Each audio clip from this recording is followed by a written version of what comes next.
Right guys, tips on how to change the battery in a Sony navigation controller. This is the navigation one, not the Move controller. The navigation one helps you play other games, like shooting games, so it gives you the direction. Now, most of these come with all the plug-in batteries, which is this one. So if you look them up, I got it on eBay.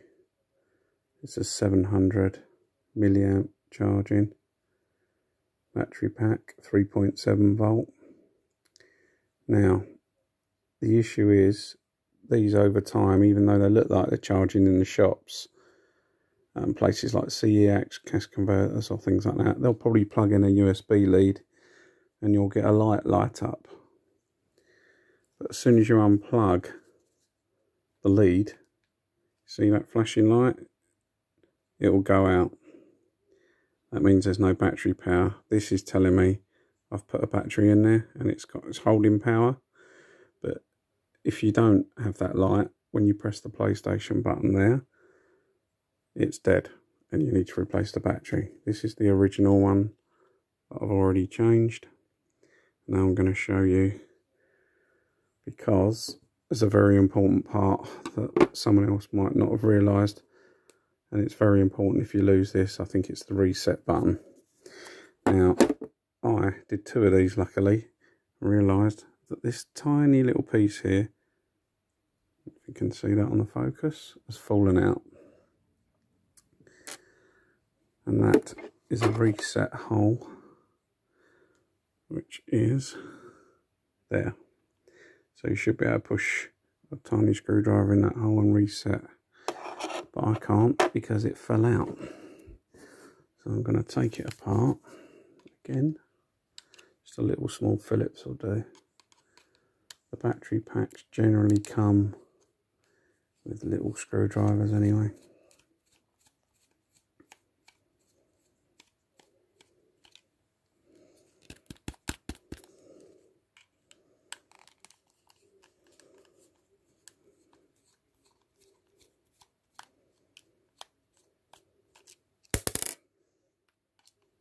I'm doing mine on a wooden tray because it's easy to catch the screws when they come out. Got to be careful with these screws because you can break the plastic when you undo them. Sometimes better to go backwards and forwards a little bit. Don't be, I've got a magnetic screw, but don't be aggressive with them because if they crack inside, it's a nightmare. So you just turn it backwards and forwards, and when you finally got the threads, undo it.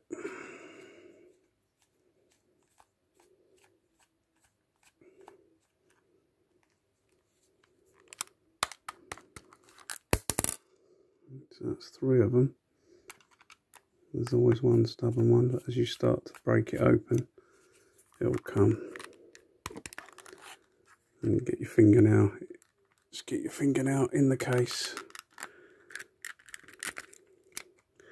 Right, this is what you've got inside. So that's the new battery I've replaced. Now there's a padding around the existing battery. As you can see, there's foam around there.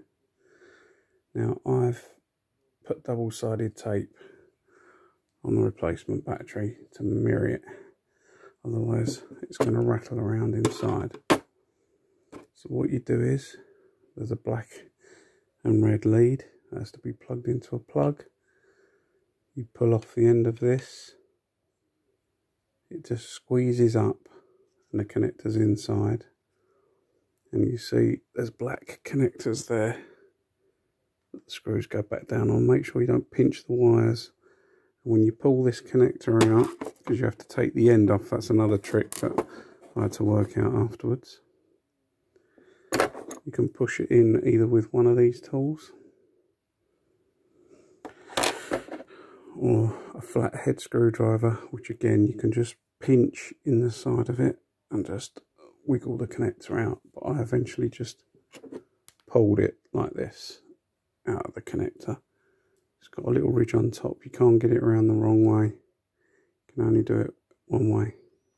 But make sure it's pushed all the way in which I'm going to check now because I'm not sure if I did. So I'll just show you it come apart because it's the most fiddly thing in the world. Now you squeeze it up and then in, because I don't think that's all the way in, to be fair. So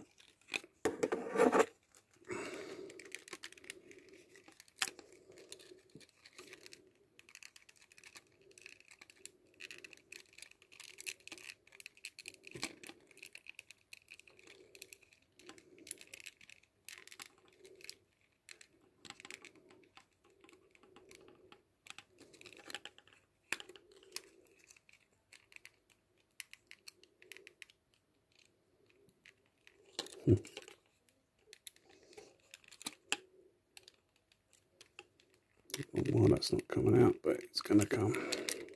There you go. So there's the end, and basically that slides over the connector there. Now this just slides off where the screws connect. Now, good job I checked this because it doesn't look like it's all the way in. So I'm going to use the green tool, which is very good actually, to push it all the way in. So you see there, I'm going to clip it all the way in.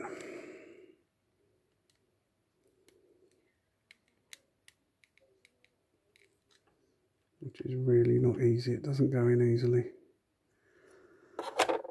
I'll get my faithful screwdriver.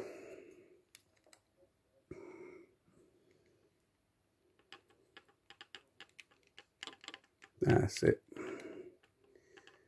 That's all the way home. If you leave that loose, I've no doubt after playing the games for a while it could come loose. Now this is the pain in the arse part, it's putting it all back together. To get the battery out of the way, I pinch the red and the black connectors down inside the screw platform there that you screw the case back to. Then you get this. Another little trick is to keep these cables away as you put it back round on the end. That's it. So now the other trick is to put this end piece on, so of course it's got to match the connector.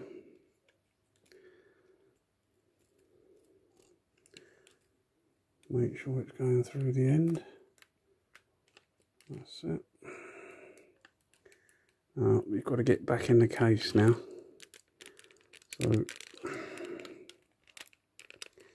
very fiddly. It should go. That's it. You hear a click and it goes in. Now, as I said, the other tricky part is this little reset button. You can easily lose this, so do it somewhere where you can see where you're doing it. Now you see that it's got a tampered shape to it. That's the part that points upwards. And there's a little slot at the end there that goes in the hole. Like so, and it just falls in place. Now, it's not easy to see, especially with my camera going loopy, but it's there. There you go. It's there. Now listen, you'll hear the click.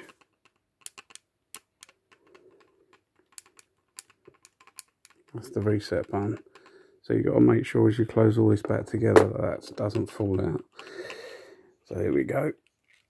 Make sure you don't crimp the ribbon as well that's in there into the case.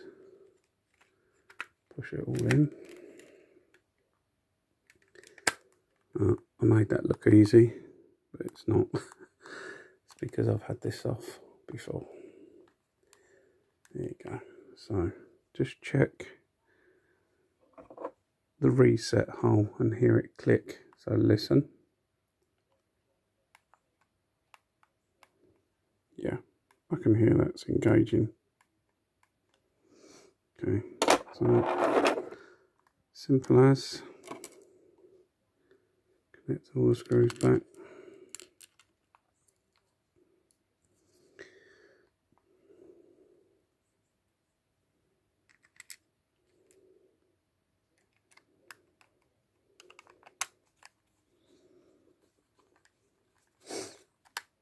You can feel them. Don't overdo these, because again you can break the plastic.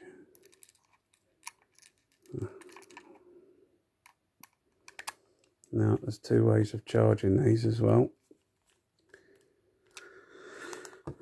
I've got a PlayStation Move controller charger.